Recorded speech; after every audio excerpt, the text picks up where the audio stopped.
ហើយអ្វីបានជាអ្នកមិននិយាយលឿនជាងនេះតើគួរនិយាយអ្វីមុននេះរាងកាយរបស់អ្នកត្រូវបានបំពុលជាយូរមកហើយខ្ញុំនឹងបង់ប្រាក់រយៈពេល3ខែការស្លាប់ជាក់លាក់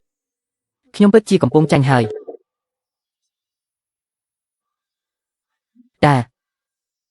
កន្លែងដែលត្រូវទៅការថាតែមួយមុខមិនគ្រប់គ្រាន់ទេយើងបានបដូរព្រលឹងនៅក្នុងស្រះទឹកជូជូពីមុនអ្នកត្រូវនាំខ្ញុំទៅទីនោះជាបន្ទាន់យើងត្រូវតែយកវាមកវិញបដូរវាមកវិញឲ្យបានលឿនខ្ញុំមិនចង់ស្លាប់ទេ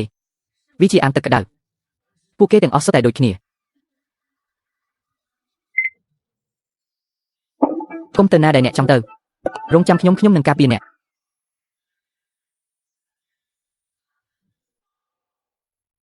ហើយអ្វីបានជាអ្នកស្ដារវាឡើងវិញខ្ញុំមិនទាន់ដាក់ស្នាចប់នៅឡើយទេ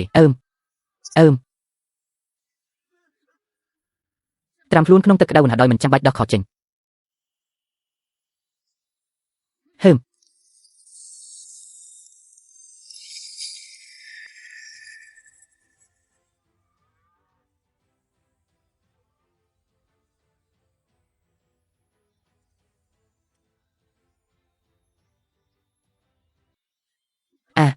តើអ្នកកំពុងធ្វើអ្វីឯងជាមនុស្សកំណាចឲ្យឯងគ្មានសេចក្តីខ្មាស់អៀនសោះខ្ញុំប្រមានអ្នកមិនត្រូវបានអនុញ្ញាតឲ្យមានគំនិតមិនសមរម្យណាមួយអំពីខ្ញុំទេនេះជារូបកាយរបស់ខ្ញុំផ្ទាល់តើខ្ញុំអាចមានគំនិតមិនសមហេតុផលអ្វីខ្លះខ្ញុំមិនមែនជាមនុស្សវិកលចរិតទេវាត្រូវតែជាអ្នកគំនិតរបស់អ្នកគ្មានភាពអៀនខ្មាស់ឈប់បើអ្នកហ៊ានប៉ះគាត់ម្ដងទៀតខ្ញុំនឹងចាប់គ្រួសារទាំងមូលរបស់អ្នកយ៉ាងណាក៏ដោយវាគ្មានប្រយោជន៍ទេសម្រាប់ខ្ញុំក្នុងការរក្សាកាត់វាចេញហើយប្រគល់វាទៅអ្នកវិញមានន័យយ៉ាងណាអ្នកបានបំផ្លាញគ្រួសារខ្ញុំទាំងមូលខ្ញុំនឹងធ្វើឲ្យប្រកាសថាអ្នកគ្មានកូនចៅទេខ្ញុំប្រមានអ្នក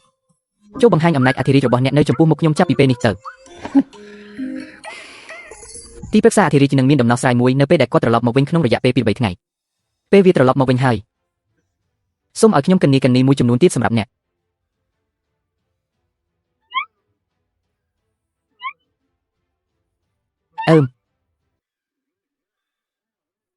ចុះបើសំបីតែទីប្រឹក្សាអធិរាជក៏គ្មានដំណោះស្រាយដែរតើនោះមានន័យថាខ្ញុំនៅសល់តែ3ខែទៀតទេព្រះករុណាដល់ពេលញ៉ាំអាហារហើយ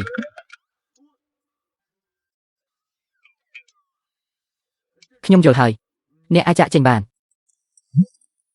ព្រះមហាក្សត្រហាក់ដូចជាកំពុងលាក់បាំងអ្វីមួយ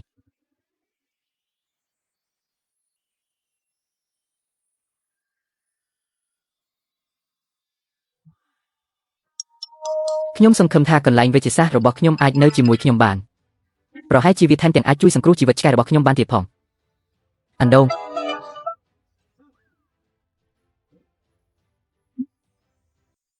វិស័យវេជ្ជសាស្ត្ររបស់ខ្ញុំពិតជាដើរតាមខ្ញុំមែន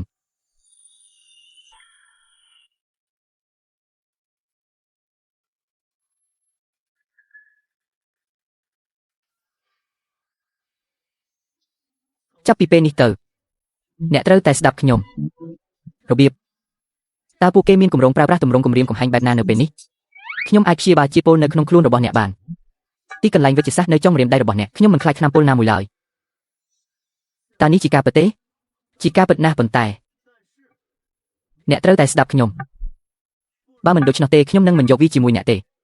ទោះបីជាអ្នកត្រឡប់ទៅរូបកាយដើមរបស់អ្នកវិញនៅពេលនោះក៏ដោយអ្នកនឹងមិនរស់នៅលើពី3ខែដែរ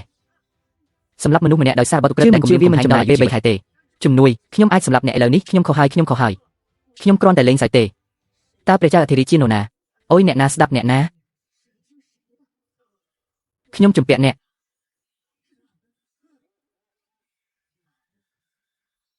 ខ្ញុំស្ទើរតែភ្លេចនេះគឺជាអធិរាជដែលសម្លាប់មនុស្សភ្លាម